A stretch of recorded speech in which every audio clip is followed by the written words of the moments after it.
രണ്ടാമത്തെ ലൈംഗിക പീഡന കേസിൽ രാഹുൽ മാങ്കൂട്ടത്തലിന്റെ മുൻകൂർ ജാമ്യത്തിനെതിരെ സംസ്ഥാന സർക്കാർ ഹൈക്കോടതിയെ സമീപിച്ചു. മുൻകൂർ ജാമ്യം റദ്ദാക്കണമെന്നാവശ്യപ്പെട്ട് പ്രോസിക്യൂഷൻ ഹർജി നൽകി. രാഹുൽ സ്ഥിരം കുറ്റവാളിയെന്നാണ് ഹർജിയിൽ പറയുന്നത്. ഹർജിയുടെ പകർപ്പ് 24-ന് ലഭിച്ചു.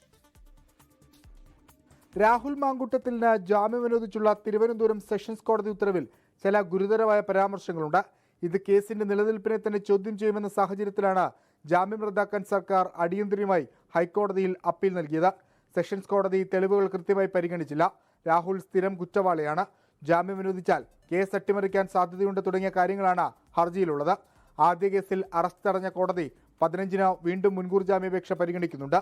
ഈ കേസിൽ രണ്ടാം പ്രതിയായ രാഹുലിന്റെ സുഹൃത്ത് ജോബ് ജോസഫ് തിരുവനന്തപുരം ജില്ലാ സെഷൻസ് കോടതിയിൽ മുൻകൂർ ജാമ്യാപേക്ഷ നൽകി. വിഷ്ണു സുരേഷ്, 24, കൊച്ചി.